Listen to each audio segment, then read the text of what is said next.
wife with the kids who was putting the final touches on the dinner for that evening. And then he walked into the family room. And there in the family room was his 2-year-old son, Joey, who was in his playpen. And when Joey saw his dad, he got up and started walking towards the railing with his stubby arms up in the air. Dada, dada, dada. And as Mark looked at his son, said, "Hey buddy, how you doing?" And as he lifted up his arms to pick up his son, a voice comes from the kitchen. "Don't pick him up, he's in timeout." He's got 5 more minutes. Now Mark dropped his arms, but Joey, being a smart boy, realized that time is turning against him. He needs to up his game here. So he kept his arms up, crying, "Dada, dada," but now his eyes were starting with tears and his lips were quivering, and there's Mark standing kind of in the middle. What would he do? Who should he listen to? His son or the voice from the kitchen? Okay, Father.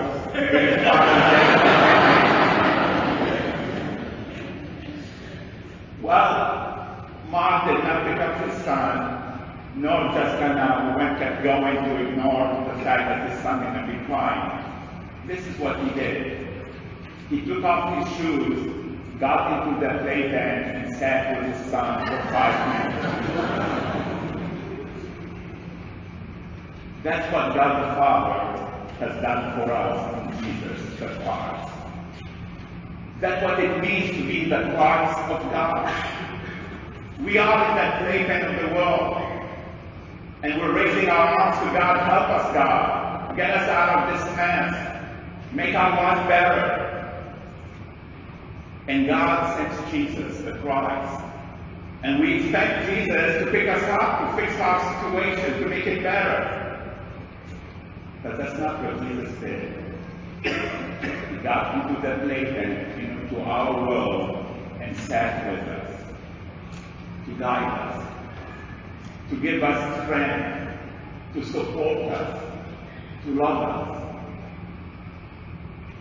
But yet many people, that's not what they want. That's a very important question that Jesus asked today, and a question each one of us should have our own answer for. We know our answer in our heads, but in reality, how do we answer the question, who is Jesus? Again, it doesn't matter what the world says. Jesus starts with that with his disciples, but then moves us to the important question, who do you say that I am?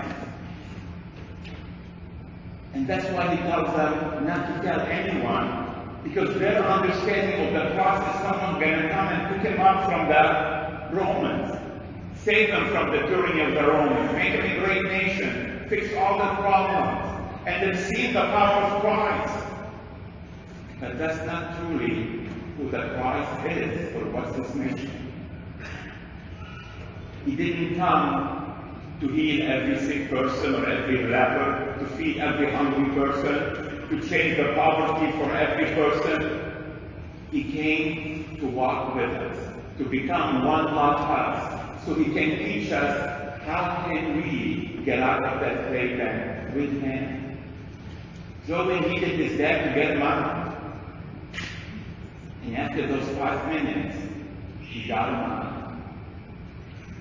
And that's what Christ offers each one of us. Do we understand truly who Jesus is? What's his mission? And that's why Jesus stopped, and remember, he was talking to the disciples, but in the Gospels then it says, then he spoke to all. Unless you carry your cross, you pick up your cross every day and follow me, then you're not my disciple. The cross that Jesus is talking about is not the cross of being unemployed, the cross of sickness or old age, the cross of being divorced, the cross of whatever the crosses of this world. These are not from God. God does not give us crosses to test us or to make us stronger, or because he's, an angry God. Our God is a God of love. But the cross that we have to accept is the will of God, that the way to salvation, the way that God will save us, is by being with us and guiding us in our own lives.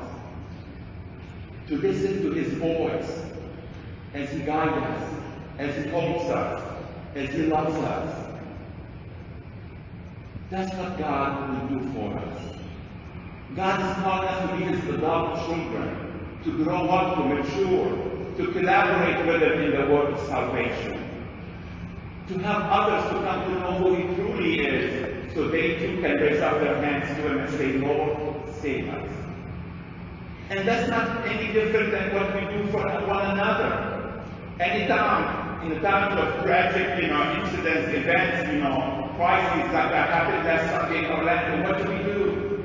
We can't solve the problem. We can't do anything about it, but we stand with those people who suffer, their families, their friends, their communities, and we sit with them in their time of trial. We show our love, our respect for them, our solidarity with them. We can't change things. And that's what God does exactly for each one of us if we let him. If we raise our arms and go towards and say, Lord, save, I need you. That's not easy for us to do. We want to feel independent. We want to feel that we're in control of our destiny.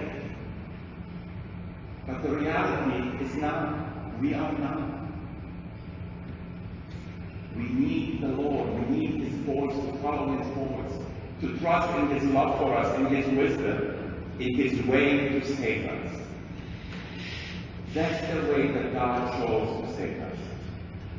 He says, yes, there will be crosses in your life, but I will be there with you to help you carry your cross if you remain faithful to me. Jesus asked the question, who do you say that I am? But I think there is another important question we have to ask and answer for ourselves. Who do I say that I am?